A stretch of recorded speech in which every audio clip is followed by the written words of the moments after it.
ज्ञान हो जाना, इनका अध्ययन कर लेना एक अलग बात है, और कृष्ण के चरणों में प्रेम हो जाना ये अलग बात है।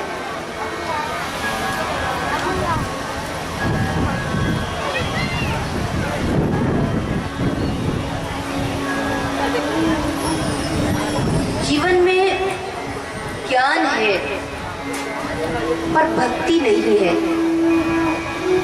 तो भक्ति के बिना ज्ञान वैसे ही है जैसे किसी व्यक्ति को पैरालिसिस हो जाए, जैसे किसी व्यक्ति को लकवा मार जाए, ऐसे ही भक्ति के बिना ज्ञान है। यानी अगर भक्ति होगी तो ज्ञान नाचने लगेगा, अगर भक्ति होगी तो ज्ञान नृत्य करने लगेगा। लेकिन भक्ति नहीं होती तब ज्ञान पैरालिसिस की तरह हो जाता है, यानी अकड़ जाता है। जैसा लकवा मार जाता है ना, तो शरीर अकड़ जाता है आधा। अब उस व्यक्ति से आप कहो कि नाचो भैया, जिसको लकवा मार गया उससे कहो कि आप नाचो, तो वो नाच सकता है क्या? नहीं नाच पाएगा। क्यों? क्योंकि उसमें लोच नहीं रही, और लोच नहीं रही इस कारण से वो नाच नहीं सकता। तो अकेला ज्ञान एक अकड़ पैदा कर देता है, एक अहंकार की अकड़ पैदा करता है, अभिमान को बढ़ाता है। लेकिन ज्ञान में जब आप भक्ति को मिलाते हो, ज्ञान के साथ जब भक्ति को जोड़ते हो, तो ज्ञान चैतन्य महाप्रभु की तरह नाचने लगता है।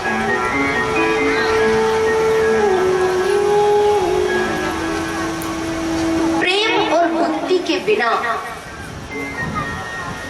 कुछ भी नहीं है। प्रेम प्राण है, दुनिया की समस्त प्रार्थनाओं का प्राण प्रेम है। दुनिया के समस्त ज्ञान का जो प्राण है वो प्रेम है। भगवान का भी जो प्राण है वो प्रेम है, भक्ति है। मूर्तियां तो दुनिया में हजारों जगह खड़ी हैं, लेकिन उन मूर्तियों को भगवान की उनको प्राण देने वाला कौन है? उन मूर्तियों को प्राण देने वाला हमारे अंदर का प्रेम ही है, अन्यथा मूर्ति तो पत्थर की है। हा? प्रेम बड़ो प्रहलाद ही को जिन पाहन ते परमेश्वर काढ़े।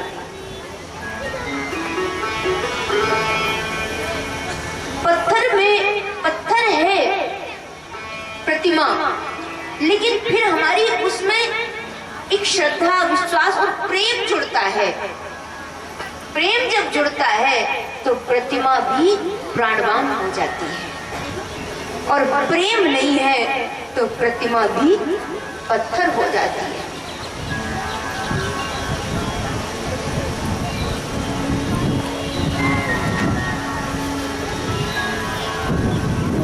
Love is my message. Love is my color.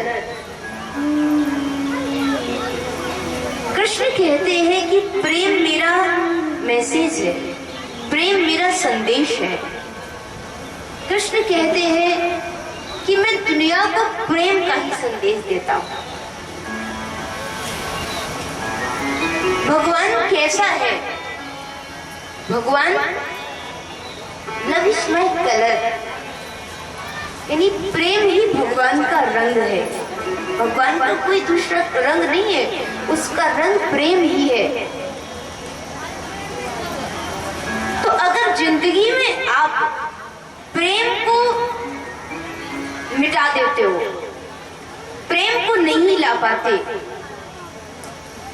तो आप परमात्मा को खो देते हो। प्रेम को जिंदगी में नहीं ला पाते, इसलिए परमात्मा को खो देते हो। और प्रेम को जिंदगी में लाओ तो परमात्मा तो हमारे अंदर बैठा हुआ है, परमात्मा तो हमारे हृदय में बैठा हुआ है। दुनिया की ऐसी कोई जगह नहीं जहां मेरा प्रभु ना हो। दुनिया का ऐसे कोई कण नहीं जिसमें परमात्मा ना हो। दुनिया में ऐसा कोई हृदय नहीं जिसमें परमात्मा ना हो। दुनिया में ऐसा कोई जगह नहीं, ऐसी कोई दिशा नहीं जिसमें परमात्मा न हो। वो तो सब जगह है, लेकिन सब जगह है तो हम कहेंगे दिखता क्यों नहीं है, महसूस क्यों नहीं कर पाते हम उसे? क्यों? क्योंकि आपके अंदर प्रेम नहीं है, हमारे अंदर प्रेम नहीं है, इसलिए हम उसे महसूस नहीं कर पाते हैं, इसलिए हम उसे देख नहीं पाते हैं।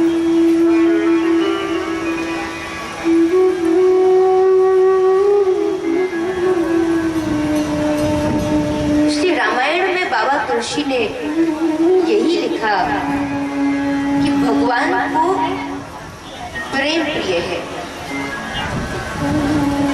भगवान सब जगह है, देश काल दिशि विदिशौ माही, कहूं सो कहां जहां प्रभु नहीं।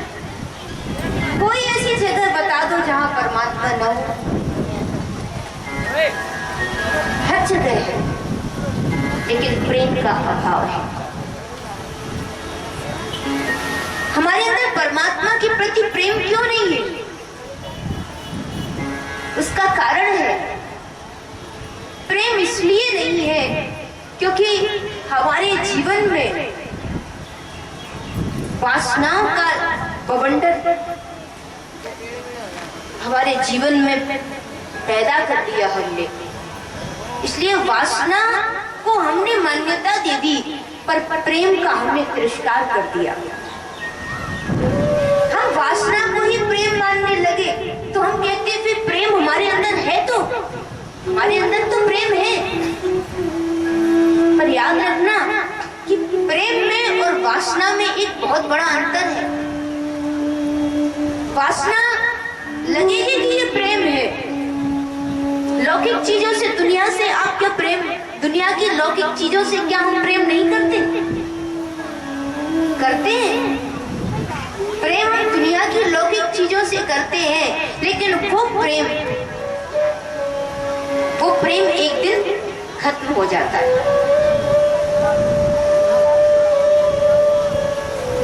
लेकिन वासना वो है जिसका तेज खत्म हो चुका है, जिसका कहा जाए कि प्रतिक्षण क्षरण हो रहा है, प्रतिक्षण जिसका क्षय हो रहा है वो वासना है, और प्रतिक्षण जो बढ़ रहा है वही प्रेम है। इसलिए दुनिया में आप देखो कि दुनिया का जो प्रेम है, जिसे हमने प्रेम का नाम दिया, यद्यपि वो वासना है, उसको आप देखो तो हर क्षण घटती है, हर क्षण घटती है। लेकिन परमात्मा से प्रेम करके देखो तो वो हर क्षण बढ़ता है, क्योंकि वो दुनिया में लौकिकता से परे है। प्रेम लौकिक नहीं होता, प्रेम जब भी होता है तो प्रेम पारलौकिक होता है। दिने दिने नवम नवम, जो हर दिन नया हो, हर दिन नवीन हो, हर दिन जिसमें हमारे हृदय को आनंद मिले, वो प्रेम होता है।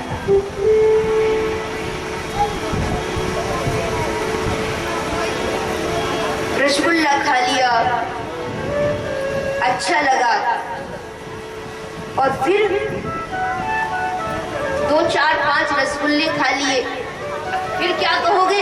फिर कोई थोड़ी देर बाद फिर कह दे आधा 1 घंटे में कि ले लो 4 रसगुल्ले और खा लो, तो फिर क्या कहोगे आप कहोगे बस अब बहुत हो गया, कहोगे कि नहीं कहोगे? हा?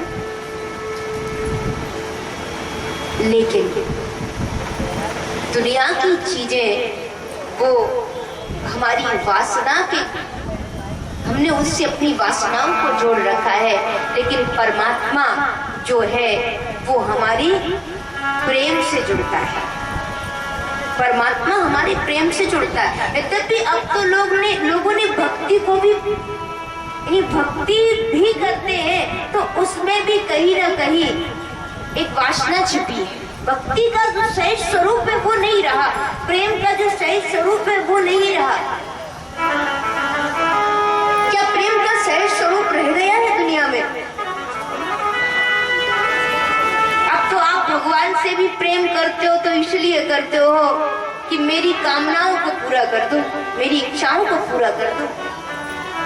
घर में सत्यनारायण की कथा भी कराओगे ना तो उसके पीछे भी कोई कारण होगा। बगैर कारण के सत्यनारायण की कथा भी नहीं करवाओगे। अगर सत्यनारायण की कथा करवाओगे तो कहोगे कि मेरे बेटे की नौकरी लग जाए, कहोगे कि घर में पोता हो जाए। हाँ, ये सब वासना का खेल है। मंदिरों में झुका हुआ सर, मस्जिद में अजान के लिए खड़े हुए हाथ, गुरुद्वारे में टेके गए माथे, ये सब कहीं ना कहीं हम वहां सिर्फ वासनाओं का खेल ही पाते हैं। कुछ ना कुछ हमारी मांग बनी हुई है। हम चाहे सर झुका रहे हो, हम माथा टेक रहे हो, हम दोनों हाथ उठा के प्रार्थनाएं कर रहे हो, हम आरती अरदास या अजान कर रहे हो, लेकिन हमारे अंदर कहीं ना कहीं कामनाएं चल रही हैं और उसके कारण से हम ये सब कर रहे हैं। कुछ पाना है हमें, इसलिए हम कर रहे हैं। लेकिन अगर जहां वक्त ये कहता है कि अब कुछ पाना नहीं है, अब कुछ पाना नहीं है, अब तो बस तेरे चरणों में बैठा हूं, अब तेरे कदमों में बैठा हूं, अब कोई मांग नहीं रह गई, अब कोई झोली नहीं फैलाता हूं मैं, बल्कि अब तो भरा हुआ हूं, अब कुछ नहीं चाहिए। और जिस दिन कहता है भक्त ये कि अब कोई चाहना नहीं, अब कोई मांग नहीं, अब कोई सौदा नहीं कि भगवान आप ये कर दो तो बदले में मैं ये करूंगा, अब कोई सौदा नहीं, वहां भक्ति पैदा हो जाती है। और भक्ति जब पैदा हो जाती है तो आप जो परमात्मा चींटी के पग नूपुर बाजे सो भी साहिब सुनता है, तब आप उस परमात्मा को महसूस कर पाओगे, उसे समझ पाओगे। तो भक्ति और वासना, इनमें कभी भ्रम मत रखना। हमारी भक्ति, जिसे हम भक्ति मान रहे हैं, वो भक्ति नहीं है, वो वासना है। भक्ति जब आती है तो सारी चाहनाएं मिट जाती हैं, भक्ति जब आती है सारी कामनाएं मिट जाती हैं, भक्ति जब आती है सारी मांगे मिट जाती है। और तब व्यक्ति भिखारी होकर के भगवान के सामने नहीं बैठता, बल्कि सहंसा और सम्राट की तरह भगवान के सामने उसके चरणों में बैठता है कि अब मुझे कुछ नहीं चाहिए, अब मुझे कुछ नहीं चाहिए, सब कुछ मिल चुका है मुझे। इसको भक्ति कहते हैं। इसलिए भक्ति करने वाले बादशाह होते हैं, भिखारी नहीं होते। भक्ति करने वाले झोली नहीं फैलाते, बल्कि भक्ति करने वाले तो दुनिया को प्रेम लुटाना जानते हैं। लेकिन हम मांग करते हैं।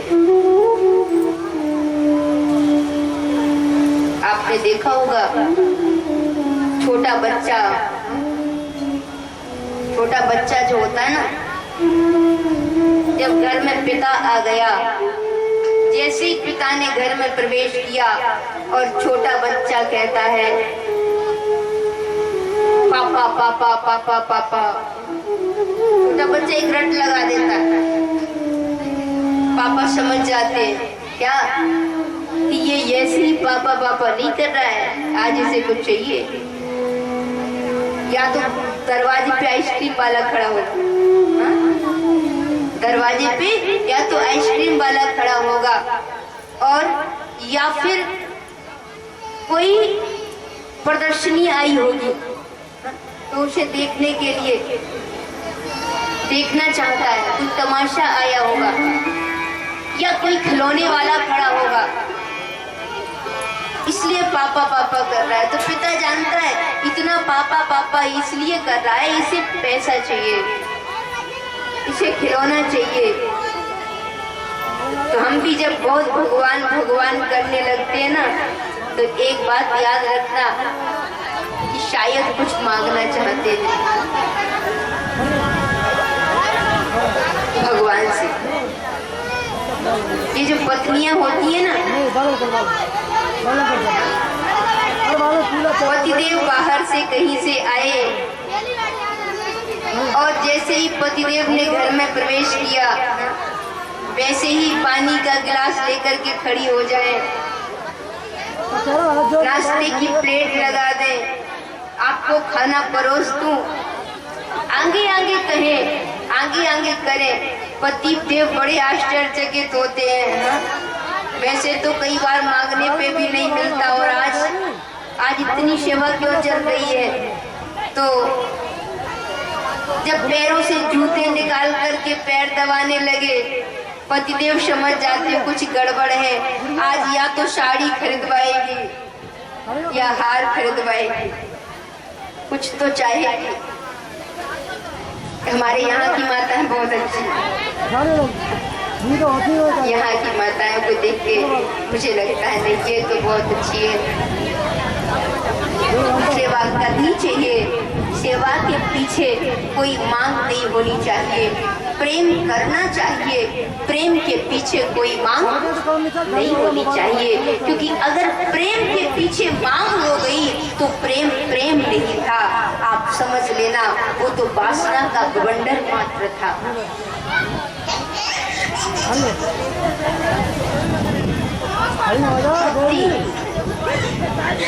ब्रह्मभूत है प्रसन्नात्मा, न सोचति न कांक्षति। ब्रह्मभूत है प्रसन्नात्मा, न सोचति न कांक्षति। समः सर्वेषु भूतेषु मद्भक्तिं लभते पराम्। समः सर्वेषु भूतेषु मद्भक्तिं लभते पराम्। ब्रह्मभूत प्रसन्नात्मा, न सोचति न कांक्षति। समय सर्वेषु भूतेषु मद्भक्तिं लभते पराम्। इसलिए रैदास ने बहुत सुंदर कहा, रैदास ने कहा भगति ऐसी सुनहो रे भाई, भगति ऐसी सुनहो रे भाई। आई भगति तब गई बड़ाई, आई भगति तब गई बड़ाई। भगति ऐसी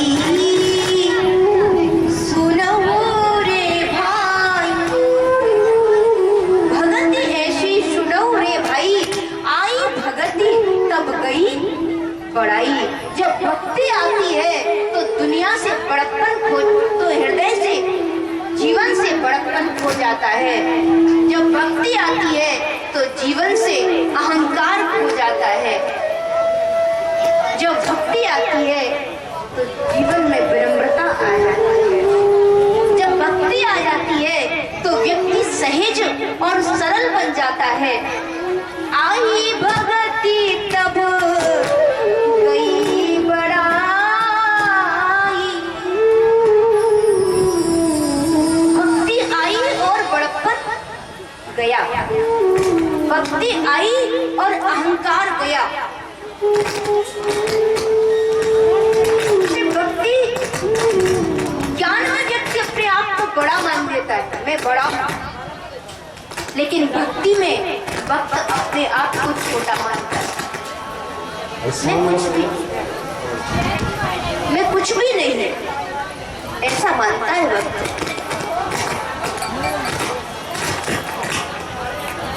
और एक बात और याद रखना कि आप एक काम करके देखना,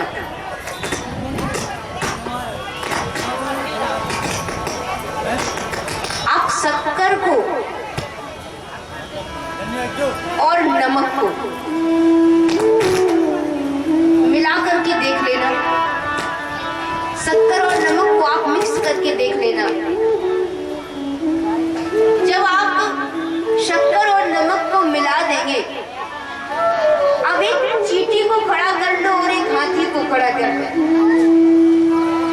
एक और चींटी खड़ी है, दूसरी और हाथी खड़ा है, और आपने शक्कर को और नमक को मिला दिया। अब जो चींटी होगी ना, वो चींटी शक्कर को अलग कर देगी, नमक शक्कर के हंताने को अलग कर देगी। और हाथी से आप कह दो, हाथी से कह के देख लेना कि इसमें से नमक अलग कर दो, शक्कर अलग कर दो, हाथी कर पाएगा क्या? नहीं कर पाएगा। ये जो एबिलिटी है, ये जो योग्यता है, वो चींटी ने कैसे पाई? तो मैं यही कहूंगी कि ये सूक्ष्म को देखने की दृष्टि चींटी ने अपने छोटे होने के कारण पाई। ऐसे ही भक्त जो होता है वो चींटी की तरह होता है, और जब वो छोटा बनता है, जब वो अपने को ना कुछ मानता है, तो उसके अंदर वो योग्यता पैदा हो जाती है जिससे वो दुनिया में परख कर पाता है कि क्या सार है और क्या असार है, क्या ग्राह्य है मेरे लिए और क्या अग्राह्य है, किसे पकड़ना है और किसे छोड़ना है।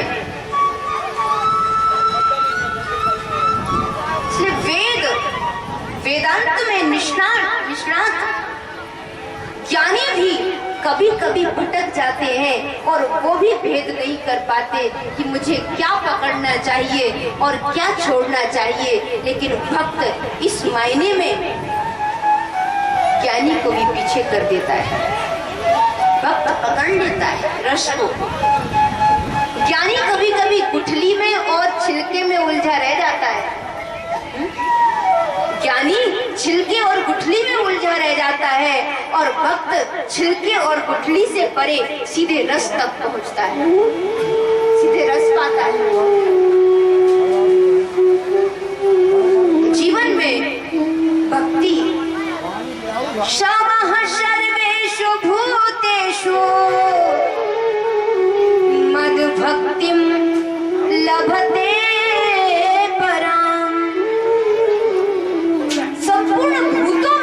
परमात्मा का दर्शन करना यही भक्ति है। श्री राम में शब जग जानी, करहु प्रणाम जोरी जुग पानी, ये भक्ति है। जहाँ आप अपनी चारों ओर अपनी भक्ति के कारण परमात्मा को महसूस कर पा रहे हो, परमात्मा को देख पा रहे हो, तब आप सिर्फ मंदिर की मूर्ति में ही नहीं बल्कि हर दिल में परमात्मा का दर्शन कर पाओगे, जब भक्ति को और प्रेम को दिल में ला पाओगे।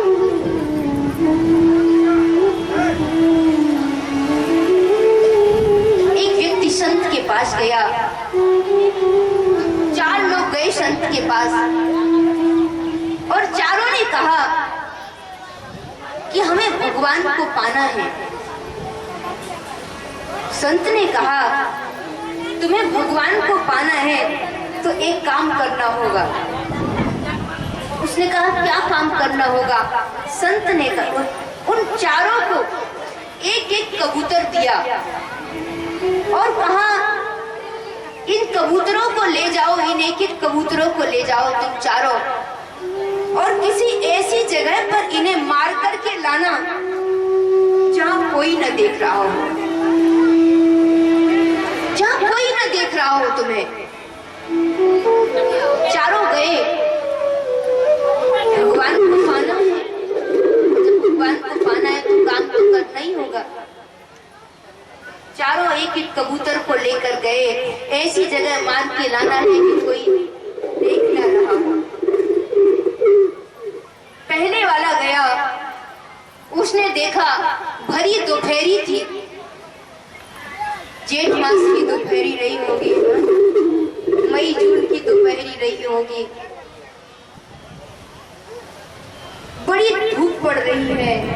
सारे जितने भी घर बने हैं आसपास, सब लोग अपनी खिड़की और दरवाजे बंद किए हुए हैं। ये व्यक्ति निकला, पहले वाला, उसने देखा कि सब लोगों के दरवाजे लगे हैं, सबके दरवाजे बंद हैं, कोई नहीं है, सड़क पर भी कोई नहीं है। तो उसने वहां इधर उधर देख करके चारों तरफ उसने कबूतर को लिया और उसकी गर्दन को मरोड़ दिया। उसने देख लिया, उसने कहा नहीं, कोई मुझे नहीं देख रहा है यहाँ। और जो संत ने कहा था कि कोई देख ना पाए, जब कबूतर की गर्दन मरोड़ो तो कोई तुम्हें न देख पाए। उसने देखा कोई नहीं देख रहा था, सारे घरों के खिड़की दरवाजे बंद थे। कबूतर को मार के लेकर के गया और संत से कहा कि जहां मैंने सड़क पर इसे मारा वहां सब घरों के दरवाजे बंद थे, खिड़कियां बंद थी, कोई व्यक्ति वहां नहीं था, वहां मैंने इस कबूतर को मारा, किसी ने नहीं देख पाया। जो दूसरा वाला था उसे लगा कि मैं कहीं मारूं, खिड़की दरवाजे